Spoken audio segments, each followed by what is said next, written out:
If you've watched people online get free items from Temu and thought, okay, what's the real method? This video is for you, because Temu free stuff is real, but only if you activate it the right way. Most people try once, nothing happens, and they assume it's fake. It's not. Before we break it down, I've put the working Temu free gift code right here on the screen, and it's also in the description and pinned comment, along with a couple of backup codes that are still active. Now let me explain the real method. What most people do wrong, they download the Temu app, they browse products, they wait for something to pop up, nothing ever does. That's because Temu doesn't randomly give free stuff to regular users. Free items are tied to a specific free gift event, and that event must be activated first. The real method, step by step. Step 1. Activate the free gift event. Before opening Temu, click the first link in the description. This step is required. When the page opens, you'll see a QR code. On phone, scan the QR code. On desktop, enter the manual code shown. This tells Temu to attach the free gift event to your account. Step 2.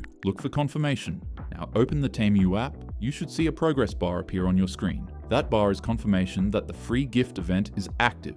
If you don't see it, the activation didn't go through. Repeat step 1. No progress bar equals no free item. Step 3. Complete only what Temu asks. Once the bar appears, Temu will show a few small tasks. These are things like browsing a category, checking a deal, opening a product section. They're quick and simple. Each one fills the progress bar a bit more. You don't need to do anything extra or random. Step 4. Unlock and claim. When the progress bar reaches 100%, the free item you selected unlocks. You'll see confirmation inside the app. No payment required, no referrals needed, no hidden fees. Temu prepares the item for shipping just like a normal order. Why people think it doesn't work? Most people never activate the event. They stay in normal user mode the entire time. That's why it works for some people and not for others. So if you want to get free stuff from Temu, using the real method, activate the event first, watch for the progress bar, and then complete the tasks. Use the code on screen, and if it finally works for you, comment what item you unlock. I want to see if this helped you.